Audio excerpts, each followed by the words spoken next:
De Jésus-Christ selon saint Luc.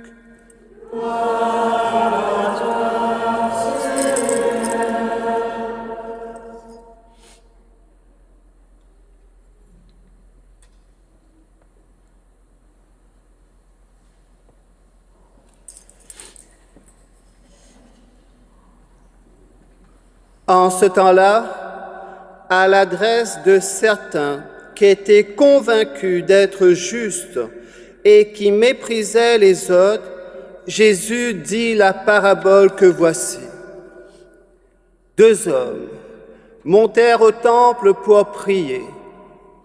L'un était pharisien et l'autre publicain, c'est-à-dire un collecteur d'impôts. Le pharisien se tenait debout et priait en lui-même. « Mon Dieu, je te rends grâce parce que je ne suis pas comme les autres hommes. Ils sont voleurs, injustes, adultères, ou encore comme ce publicain. Je jeûne 2 fois par semaine et je verse le 10e de tout ce que je gagne. » Le publicain, lui, se tenait à distance et n'osait même pas lever les yeux vers le ciel, mais il se frappait la poitrine en disant « Mon Dieu, montre-toi favorable au pécheur que je suis. » Je vous le déclare, quand ce dernier redescendit dans sa maison, c'est lui qui était devenu un homme juste plutôt que l'autre. Qui s'élève sera abaissé, qui s'abaisse sera élevé. Acclamons la parole de Dieu. Louange à toi, Seigneur Jésus. Alléluia, Alléluia, Alléluia, Alléluia,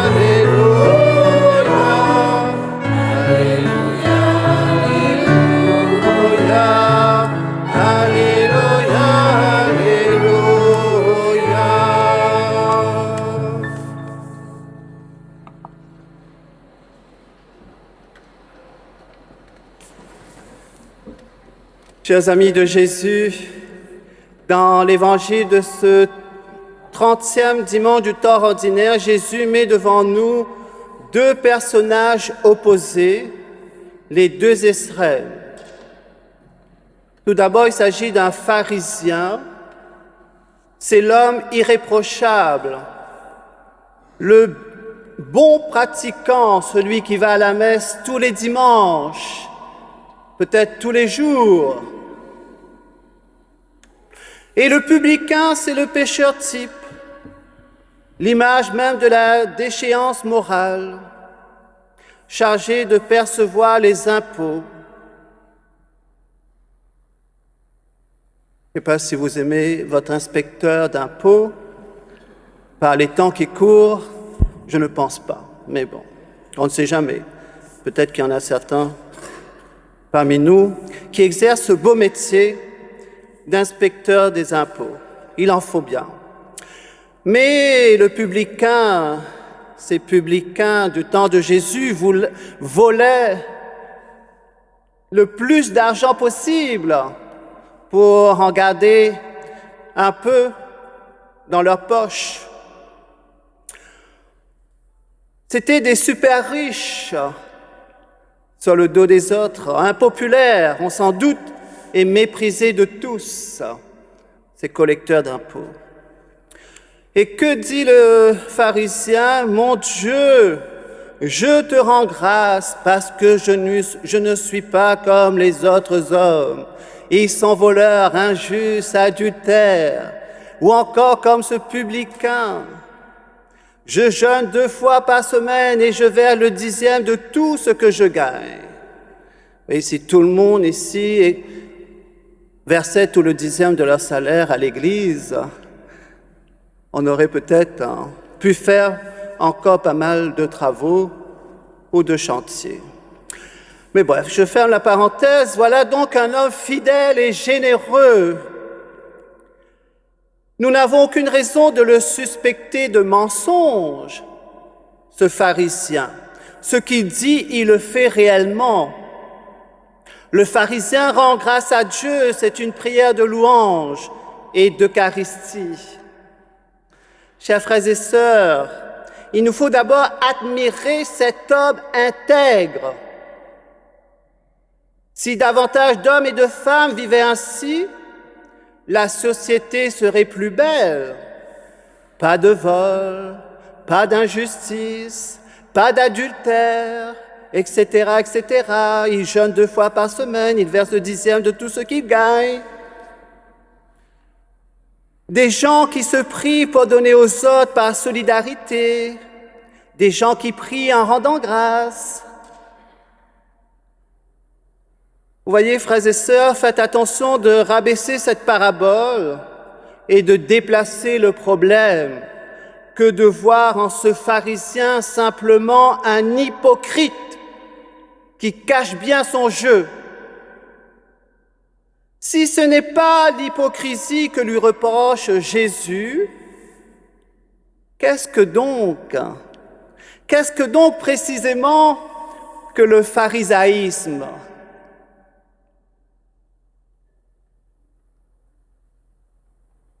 À première vue, nous ne pouvons pas ne pas remarquer l'orgueil et la suffisance de cet homme. Il a un mépris des autres et des pécheurs. Saint Luc écrit au tout début, en ce temps-là, à l'adresse de certains qui étaient convaincus d'être justes et qui méprisaient les autres, Jésus dit la parabole. Personne de nos jours ne veut plus se dire pharisien, mais cela ne prouve pas que l'espèce en soit disparue. Ne sommes-nous pas désormais dans un contexte d'immoralité où les publicains et pécheurs sont contents d'eux-mêmes et fiers de l'être? Ils étalent leur immoralité sans vergogne, affichent leur non-pratique religieuse, méprisent ceux qui se réclament d'un idéal ou s'efforcent de devenir meilleurs. Satisfaits de soi, méprisant du bourgeois ou de l'ouvrier, sûrs de posséder la vérité, condamnant ceux de droite ou ceux de gauche. Non, le pharisaïsme n'est pas mort. Ainsi, nous pouvons dire, « Je te rends grâce, Seigneur, de ne pas être comme celui là-bas qui mène une vie de débauche, de ne pas être comme ce patron qui vient à la messe tous les dimanches et qui paye mal ses ouvriers, ou encore comme ce jeune qui a des allures si débraillées qui me fait peur, etc., etc.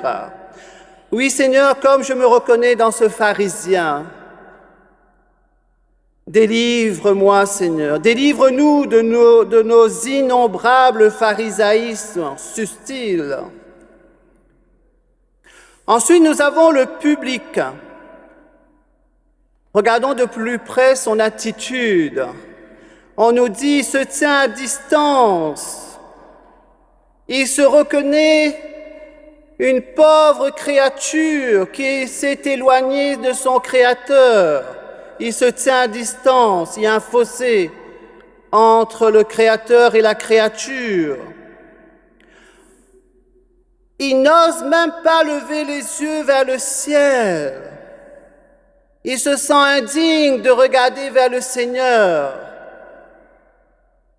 de contempler la bonté de son Seigneur. Mais il se frappait la poitrine. Frères et sœurs, se frapper la poitrine est un geste pour exprimer sa contrition. Je reconnais mes fautes. Comme l'écrivait le prophète Jérémie au chapitre 31, verset 19, déjà dans l'Ancien Testament, « Oui, je me repens et je me frappe la poitrine. » Ce geste, nous le faisons à la messe pendant le « Je confesse à Dieu ». Je reconnais devant mes frères que j'ai péché en pensée, en parole, par action et par omission. Oui, j'ai vraiment péché. Mea culpa, mea grand culpa en latin. Par 3 fois, jadis, on se frappait la poitrine pour reconnaître ses fautes. Se frapper la poitrine est aussi une façon de montrer que nous ouvrons la porte de notre cœur à celui qui vient nous visiter aujourd'hui. Dans le livre de l'Apocalypse, au chapitre 3, verset 20, Jésus dit « Si quelqu'un entend ma voix et ouvre la porte, j'entrerai chez lui, je prendrai mon repas avec lui et lui avec moi. » Voyez, chers amis, vous voyez les 2 idées de frapper la poitrine, de pénitence et d'ouverture à la grâce de Dieu sont présents lorsque nous frappons la poitrine à la messe en disant « Seigneur, je ne suis pas digne de te recevoir, mais dis seulement une parole et je serai guéri. » C'est beau ce geste de se frapper la poitrine. Souvent, nous faisons des gestes à la messe et nous avons oublié, ou nous le faisons machinalement. Ce publicain, il ne juge pas les autres, il se juge lui-même. Il se sait pécheur. Nous remarquons qu'il ne ressasse pas la liste de ses fautes, il ne fait pas de confession, il se sent seulement écrasé par ses péchés. C'est pour ça qu'il n'ose pas, il se tient à distance, il ne lève pas les yeux vers le ciel. Et il le dit à Dieu, il ne compte pas sur ses propres forces, ni sur ses propres mérites. Nous l'imaginons ayant maintes fois essayé de se convertir et de devenir meilleur, comme nous essayons chacun de nous, mais chaque fois il est retombé. Chers amis, si nous nous sommes reconnus dans le pharisien, nous nous reconnaissons aussi dans ce pauvre pécheur qui n'arrive pas à réaliser son idéal, qui bute sans cesse contre ses habitudes, ses vices, et qui serait tenté de se désespérer, alors que nous sommes dans cette année sainte, pèlerins d'espérance, en nous appuyant sur la miséricorde du Seigneur. Mais savons-nous redire sans cesse sa prière en toute confiance en Jésus miséricordieux, ce beau sanctuaire que nous avons ici à Saint-Cléophas, en disant « Mon Dieu, montre-toi favorable au pécheur que je suis. » Voilà une belle prière que nous pouvons redire aujourd'hui et tout au long de cette semaine. À la fin de cet évangile, Jésus nous laisse deviner que Dieu n'est pas ce que nous croyons.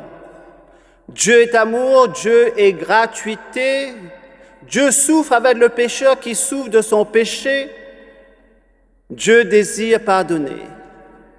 Mais nous nous lassons de demander pardon au Seigneur. Mais on ne remplit pas une coupe déjà pleine, chers amis. Le juste, à la limite, serait celui qui n'aurait plus besoin de Dieu, puisqu'il s'en tire très bien par lui-même. En effet, au sens biblique, le juste est celui dont la vie est conforme à la volonté de Dieu. Qui peut dire dans cette assemblée, et moi le premier, que je suis ajusté à la volonté de Dieu? On essaye d'y être, mais qui d'entre nous peut dire que je suis injuste?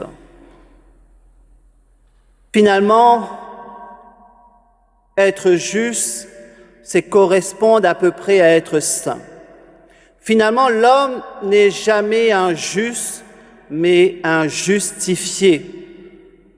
Il n'est pas gracieux, mais gracié par le précieux sang de Jésus sur le bois de la croix. Alors, frères et sœurs, soyons des mendiants de la grâce de Dieu, afin qu'il fasse de chacun de nous des justes, c'est-à-dire des saints, pour sa plus grande gloire. Amen.